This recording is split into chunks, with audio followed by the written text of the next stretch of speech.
Hello, you're welcome back. So we're going to be looking at elasticity in this tutorial, okay? So the question, what's elasticity? Now, elasticity is the ability of a material to regain its original length or shape, okay? That's shape, to regain its original shape after being distorted, okay? So now material that has the ability to regain its shape after you distort such material, and mostly a material is being distorted when you apply pressure on it, okay? For example, let's say you have a balloon, okay? Even when you press the balloon to distort it and leave it, okay, it will actually return back its original shape. So such ability is called elasticity, okay? Now we study elasticity in the laboratory using a spring known as spiral spring, okay? So we use spiral spring to study elasticity. Now a spiral spring, okay, has a load hung on it. Once a load, let's say the spiral spring have an original length of LO, okay? Now when you hang a load on this spiral spring, what happens? It will extend. It will extend this to a length L. When you remove the load, it will return back. That is elasticity, okay? Now we're going to look at Ohm's law, Hooke's law.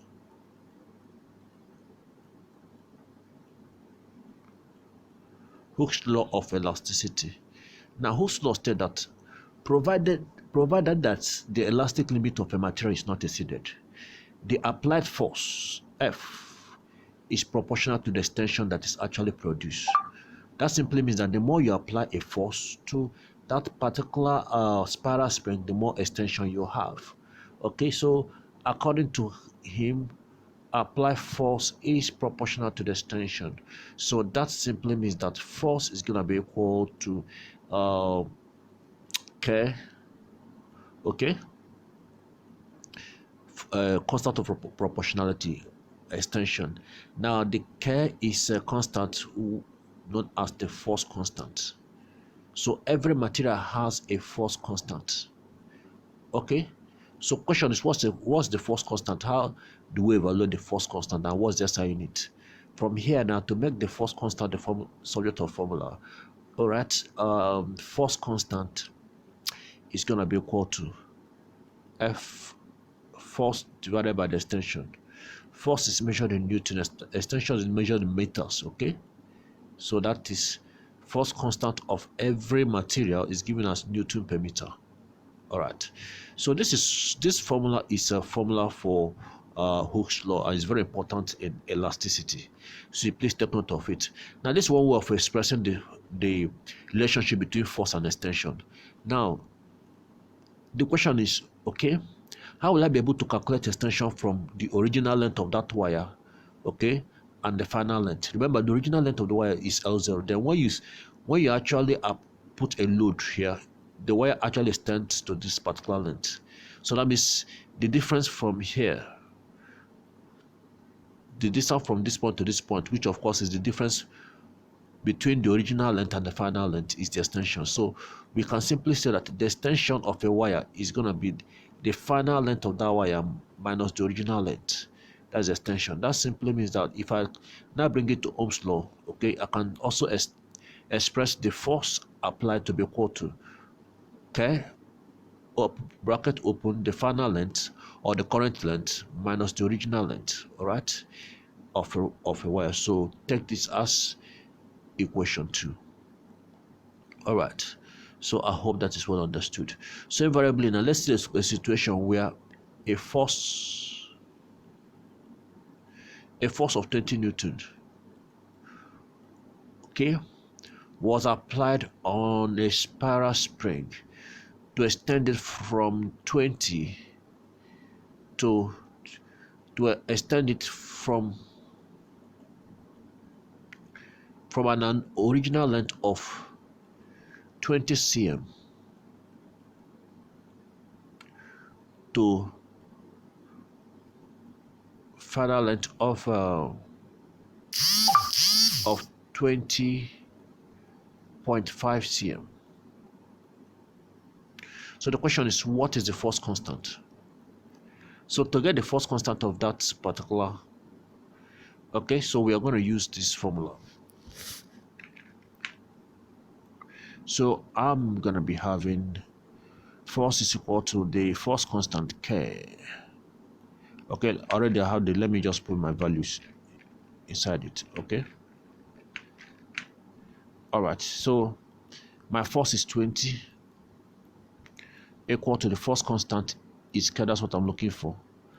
The current length or the final length is 20.5 cm, then minus the original, which of course is 20, close bracket. So this is going to be 20 is equal to 20.5 minus 20, that will give 0.5 K. So that simply means that K now is going to be equal to 20 divided by 0.5. Okay, so what does that give me? That's going to be 14 Newton meter. Okay, so that is how you evaluate the force constant. Okay, let's proceed to the next subtopic. So we are going to be looking at the experiment to verify Hooke's law. Don't forget Hooke's law, okay? Hooke's law said that force is provided the elastic limit is not exceeded. Force is always proportional to an extension. So we can actually prove that, okay, by actually conducting an experiment where different forces is being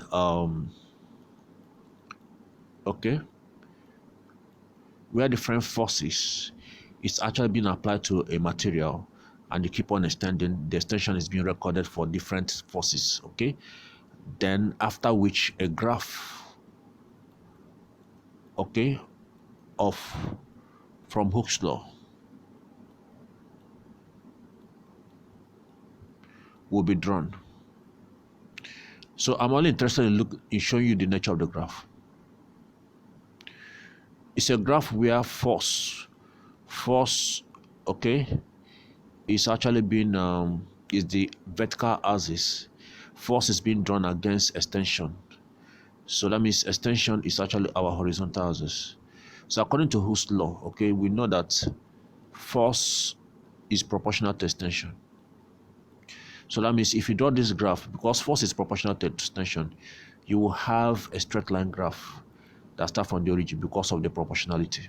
Okay, so that straight line graph will continue to be straight line in as much as force is proportional to extension, because Hooke's law said that this is only possible, force is proportional to extension in as much as the elastic limit is not exceeded. Okay, so we can extend this graph to a point where the elastic limit is being exceeded, then the graph will start behaving abnormally. Okay, so at each point now we are going to each position of this graph, okay, represents something. At this point, this is the point where we say that elastic limit have reached, because at that point now, that is the point after the elastic limit, the graph start behaving abnormally. Okay, that means that particular spring has been stretched beyond the elastic limit. This is the point known as the yielding point.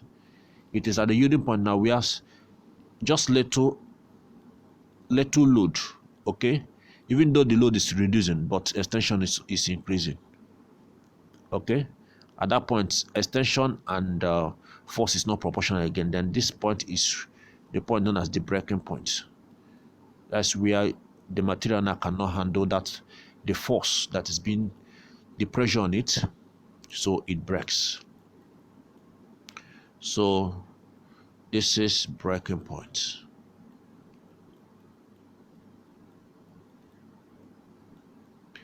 Okay.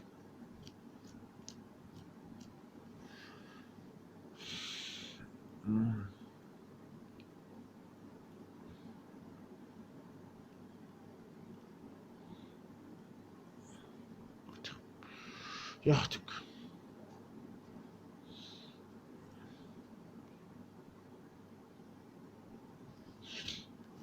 Yeah.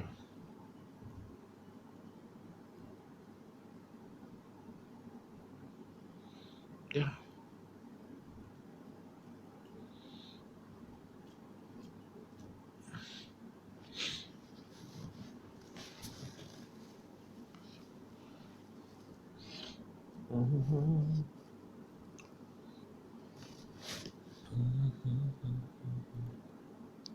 Okay, so anytime you are being given a question, okay, and you're that involve graph of Hooke's law. So these positions, you should know them: elastic limit, yielding point, and breaking point. Okay, so please take note of that. Then the next thing we're going to be looking at is now the energy. Every stretch material stores energy, okay, in form of potential energy. We talked about that. Every potential energy, okay, will always lead to a kinetic energy. So let's look at the energy stored by a stretch material. A stretched material.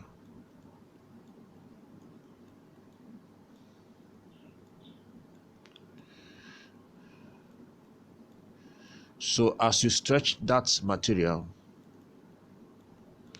it will store energy in form of potential energy. So now the energy stored by any material that is stretched is given as half. That energy is also going to be work, okay? The same way we evaluate work is going to be equal to the area of the graph. If it's in form of graph, it's the area of the graph, but the energy of a spring or even any stretch material is given as half force times extension, half Fe. Okay, of course the F is the force, E is the extension. Already we know that F is equal to Ke, right? So we can also express the energy of a stretch material to be equal to half F. F is Ke. That's going to be K times another times E again. So everything is going to be equal to half Ke squared. So to evaluate the energy stored by a stretch material, is either we use half force constant times extension square, or we use half force applied square. So this is formula number one, and this is formula number two. Okay, so we are going to apply all those formula in the next video, right? So see you in the next video. Thank you very much.